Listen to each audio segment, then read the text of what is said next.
Halo semuanya, di sini saya akan melakukan presentasi untuk menyesuaikan tugas UAS perilaku organisasi.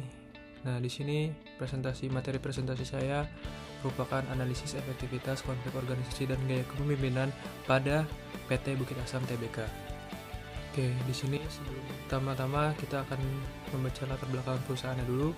Di sini PT Bukit Asam Tbk merupakan salah satu perusahaan tambang batubara tertua dan terbesar di Indonesia yang kini menjadi bagian dari holding BUMN industri pertambangan di bawah naungan PT Mineral Industri Indonesia atau MIND. Sejarah perusahaan ini berawal dari kegiatan penambangan batubara pertama di Indonesia yang dilakukan oleh pemerintah kolonial Belanda pada tahun 1919 di Airlaya Tanjung Enim, Sumatera Selatan. Nah, kegiatan ini kemudian diambil alih oleh pemerintah Indonesia pasca kemerdekaan dan dijadikan Perusahaan Negara Tambang Arang Bukit Asam atau PN Taba pada tahun 1950. Oke, selanjutnya di sini akan masuk pada struktur organisasi. Di sini yang pertama ada Board of Directors, di mana di sini direktur utama ada Arsal Ismail yang bertugas untuk memimpin keseluruhan manajemen perusahaan, menetapkan arah strategis termasuk kebijakan TJSL yang mendukung SDGs, dan bertanggung jawab atas pelaksanaan visi misi dan tata kelola perusahaan. Lalu ada Rafli Yandra yang itu merupakan direktur pengembang usaha atau Business Development Director yang bertugas untuk mengembangkan lini bisnis baru termasuk hilirisasi batubara dan energi baru terbarukan, dan mendukung inisiatif strategis seperti PLTS irigasi dan Eco Agroautomation. Lalu di sini ada Farida Tamrin yang merupakan Direktur Keuangan dan Manajemen Risiko yang bertugas untuk mengelola keuangan perusahaan dan program TJSL, lalu menjamin keberlanjutan financial program melalui perencanaan anggaran yang akuntabel. Lalu dia juga menilai risiko keberlanjutan yang berkaitan dengan implementasi TJSL dan SDGs. Lalu ada Suherman yang merupakan Direktur Sumber Daya Manusia yang bertugas membina dan mengelola SDM serta pelaksanaan program TJSL, khususnya pada divisi Sustainability, dan bertanggung jawab atas program pelatihan masyarakat, mengatur relawan karyawan dalam program TJSL. Nah, lalu di sini ada Suhedi yang merupakan Direktur Operasi dan Produksi Operation dan Production Director yang bertugas untuk mengelola operasional tambang dan proyek pasca tambang seperti program Desa Impian dan mendukung inisiatif ekonomi sirkulasi berbasis lingkungan. Oke, selanjutnya di sini ada yang di bawah Dewan Komisaris yang merupakan Board of Commissioners. Yang pertama di sini ada Komisaris Utama yaitu Irwandi Arif yang bertugas mengawasi kebijakan strategi dan kinerja direksi yang memastikan penerapan GCG atau Good Corporate Governance termasuk kepatuhan pada TJSL dan keberlanjutan. Lalu di sini ada 3 yang merupakan menjadi komisaris independen, yaitu yang pertama ada Andi Pawi, Kurniawan Toba, dan Rahmat Hidayat Pulungan, yang mereka itu bertugas untuk menilai objektivitas pelaksanaan TJSL dan memberikan pengawasan dan masukan atas program-program sosial seperti Bidik Siba dan Eco Agroautomation. Lalu di sini ada komisaris, yaitu di sini ada 2, yaitu yang pertama ada Carlo BTU dan Peter Dono HZ. Dan mereka itu bertugas mendukung pengawasan operasional dan kepatuhan hukum dan memberikan saran atas sinergi TJSL dengan kebijakan BUMN atau Holding MIND. Selanjutnya di sini kita akan masuk kepada budaya organisasi. Di sini budaya organisasi PT Bukit Asam Tbk atau PTBA. Mereka itu berlandaskan pada nilai-nilai utama BUMN, yaitu akhlak yang merupakan singkatan dari amanah, kompeten, harmonis, loyal, adaptif, dan kolaboratif. Nah, nilai-nilai ini menjadi dasar pembentukan karakter sumber daya manusia di perusahaannya. Jadi, sebagai anggota dari holding industri pertambangan MIND, PTBA juga mengadopsi Noble Purpose dari induk perusahaannya seperti We Explore Natural Resources for Civilization, Prosperity, and Brighter Future. yang berarti kami menambang untuk membangun peradaban dan kesejahteraan masyarakat dan masa depan yang lebih baik. Lalu untuk di sini juga budaya organisasi PTBA itu memiliki kerangka transformasi budaya aksi, dan di sini itu untuk mengimplementasikan nilai tersebut PTBA menyusun kerangka transformasi budaya untuk periode 2024 sampai 2028 yang dikemas dalam nilai aksi yang merupakan singkatan dari Accountable, Sinergi, Keberlanjutan, dan Inovasi yang menjadi tema strategis transformasi budaya perusahaan. Oke, selanjutnya di sini ada strategi pengelolaan karyawan. Yang pertama itu ada peningkatan kompetensi melalui pelatihan teknis. Nah, PTBA itu menyelenggarakan program pelatihan teknis bidang mekanis dan alat berat bagi masyarakat usia produktif di sekitar wilayah operasional. Dan program ini itu juga melibatkan mitra seperti PT United Tractors dan PT Trakindo yang bertujuan untuk mempersiapkan tenaga kerja lokal agar siap pakai dan memenuhi kebutuhan tenaga kerja industri.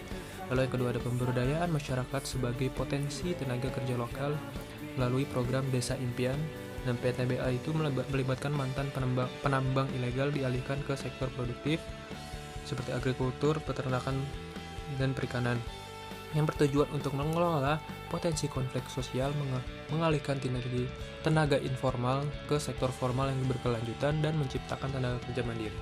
Lalu ada kolaborasi dan kemitraan dalam pengembangan SDM. PTBA menjalin kemitraan dengan berbagai institusi dan perusahaan dalam pelatihan dan memberdayakan masyarakat, yang bertujuan untuk memperluas akses terhadap teknologi, pengetahuan, dan peluang kerja bagi masyarakat sekitar. Lalu ada kesejahteraan melalui kemandirian ekonomi, yaitu penguatan UMK atau UMKM untuk menjadi bagian dari strategi peningkatan kesejahteraan komunitas yang bisa berdampak langsung pada karyawan dan keluarganya, yang bertujuan untuk menciptakan lingkungan sosial ekonomi yang stabil yang mendukung produktivitas masyarakat dan karyawannya. Lalu di sini ada volunteering karyawan dalam program TJSL. Nah, PTBA itu mendorong partisipasi aktif karyawan dalam kegiatan sosial perusahaan sebagai bentuk employee engagement dan bertujuan meningkatkan loyalitas, keterlibatan emosional, dan rasa memiliki terhadap perusahaan. Lalu ada keselarasan program TJSL dengan pilar sosial dan SDGs. PTBA menyusun program berdasarkan 4 pilar, yaitu sosial, lingkungan, ekonomi, dan hukum atau tata kelola. Yang berfokus sosialnya itu termasuk pada pendidikan berkualitas, kehidupan sehat, dan pekerjaan layak yang semuanya mendukung pengelolaan SDM secara berkelanjutan. Oke, di sini selanjutnya ada teori perilaku organisasinya. Di sini PTBA itu memberikan penjelasan yang lebih dalam. Di sini tuh mereka menggunakan teori institusional yang memberikan penjelasan yang lebih dalam mengapa PTBA memilih struktur budaya akhlak dan program TJSL seperti yang dijelaskan tadi. Jadi teori ini itu secara komprehensif menunjukkan bahwa perilaku organisasi PTBA tidak hanya didorong oleh efisiensi internal, tapi secara signifikan dibentuk oleh tekanan eksternal untuk mematuhi peraturan koersif, meniru praktik terbaik, dan memenuhi standar profesional demi memperoleh legitimasi dan dukungan dari pemerintah dan masyarakat luas. Di sini ada rekomendasi strategi manajerial. Jadi untuk meningkatkan efektivitas organisasi secara menyeluruh dan keberlanjutan, PT Bukit Asam TBK itu perlu mengadopsi strategi manajerial yang mengintegrasikan fungsi lintas divisi, memperkuat budaya organisasi berbasis inovasi sosial, serta mengembangkan pengelolaan SDM yang adaptif terhadap perubahan lingkungan eksternal. Jadi strategi ini itu diarahkan untuk menciptakan organisasi yang lebih responsif, kolaboratif, dan selaras dengan prinsip-prinsip pembangunan berkelanjutan. Dan di sini yang pertama dari aspek struktur organisasi perlu diperkuat mekanisme koordinasi lintas unit melalui pembentukan cross-functional teams yang melibatkan divisi sustainability, SDM operasional, dan CSR secara aktif dalam perencanaan dan pelaksanaan program TJSL. Lalu yang kedua dari aspek budaya organisasi, PTBA disarankan untuk mendorong terbentuknya learning organization dengan membangun budaya inovasi sosial yang berkelanjutan. Hal ini dapat diwujudkan dengan menyelenggarakan forum diskusi terbuka antara manajemen, masyarakat, penerimaan manfaat program TJSL, dan mitra eksternal secara rutin. Lalu yang terakhir, dari aspek strategi pengelolaan karyawan, PTBA itu perlu memperkuat pengembangan SDM secara strategis melalui integrasi program sosial dan karir internal. Dan salah satu pendekatan yang dapat dilakukan adalah mengembangkan sistem dual career path bagi karyawan, yaitu jalur pengembangan karir fungsional dan jalur sosial. Jadi dengan cara ini karyawan yang aktif dalam kegiatan sosial seperti volunteering dan pelatihan masyarakat dan akan mendapatkan nilai tambah dalam penilaian kinerja atau promosi. Oke, baik, selanjutnya di sini ada tantangan internal perusahaan. Di sini yang pertama tantangannya itu ada konflik keterlibatan. Di sini dalam laporan tahunan PTBA secara jujur mengakui adanya minimnya partisipasi masyarakat secara menyeluruh dan sebagai sebuah tantangan. Dengan penjelasan bahwa proses penjaringan aspirasi masih didominasi oleh representasi tokoh masyarakat tertentu. Hal ini menciptakan konflik yang jelas dengan strategi yang direncanakan perusahaan, yaitu bekerja secara inklusif, yaitu menjadikan masyarakat sebagai strategi partner dan bukan sebagai objek semata. Dan konflik ini itu menyoroti kesenjangan antara idealisme demokratif partisipatif yang dianut oleh perusahaan dan realitas sosiopolitik di lapangan, di mana struktur kekuasaan yang ada mungkin menghambat partisipasi yang merata. Lalu ada konflik ketergantungan yang merupakan jadi salah satu tantangan paling signifikan yang diidentifikasi, yaitu seperti tingginya ketergantungan terhadap pasar internal perusahaan. Dan konflik ini itu merupakan dilema dari pendekatan creating share value atau CSV, di mana di satu sisi itu PTBA berhasil menciptakan nilai bersama perusahaan, mendapatkan pemasok lokal yang andal dan dekat dengan lokasi operasi, sementara masyarakat mendapatkan peluang usaha. Dan program pengembangan sentra industri Bukit Asam manufaktur yang bertujuan menciptakan klaster industri pembengkalan di sekitar tambang untuk mendukung operasi tambang, yang merupakan adalah contoh sempurna dari keberhasilan pendekatan ini. Namun sinergi ini itu secara tidak sadar dapat menciptakan ekosistem ekonomi yang tertutup dan menumbuhkan ketergantungan. Lalu ada konflik struktural, di mana tantangan ini itu ada pada ketidakaan kelembagaan ekonomi dalam program pemberdayaan yang menunjukkan potensi kelemahan dalam desain program TJSL pada PTBA. Dan laporan ini itu penuh dengan contoh program pemberdayaan yang sukses di tingkat inisiatif seperti budidaya jamur, batik, atau lele. Namun tantangan ini mengisyaratkan bahwa kerangka kerja kelembagaan yang mendasari seperti koperasi, asosiasi bisnis, atau badan usaha milik desa yang dikelola secara profesional masih lemah atau bahkan tidak ada. Ada konflik implementasi. Jadi PTBH sejalan dengan arahan BUMN yang lebih luas, juga memiliki ambisi strategis untuk mendorong digitalisasi. Upaya ini itu terlihat dari promosi platform seperti padi atau pasar digital UMKM, namun laporan ini secara terbuka mengakui adanya kesenjangan dalam implementasi digitalisasi program yang disebabkan oleh keterbatasan sebagian penerima manfaat dalam mengakses dan memahami teknologi digital. Lalu yang terakhir ada konflik finansial dan resiko. Dan konflik yang paling terukur ini secara kuantitatif dalam laporan adalah tegangan antara tujuan sosial untuk menyediakan akses permodalan dengan realitas finansial dari tingginya risiko kredit. Dan di laporan itu mengidentifikasi tingginya jumlah piutang bermasalah dan gagal bayar oleh beberapa UMK binaan sebagai tantangan utama.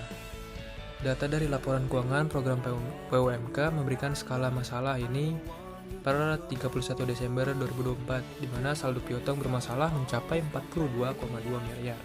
Dan laporan keuangan juga merinci penyisian penurunan nilai piutang yang signifikan yang menunjukkan bahwa perusahaan secara realistis mengantisipasi kerugian dari program ini. Oke. Selanjutnya di sini ada perubahan manajerial. Jadi struktur dan kepemimpinan sebuah organisasi pastinya tidaklah statis atau pasti akan ada perubahan. Dan perubahan dalam manajemen baik melalui restrukturisasi besar-besaran maupun pergantian personel kunci. Dan juga seringkali menjadi katalisator atau respon terhadap tekanan internal dan eksternal. Dan pada laporan PTBA tahun 2024 memberikan beberapa petunjuk yang penting mengenai dinamika perubahan ini dan implikasinya terhadap strategi dan operasi perusahaan. Di mana di sini ada evolusi strategis dari BUMN tradisional ke anggota holding Mind ID.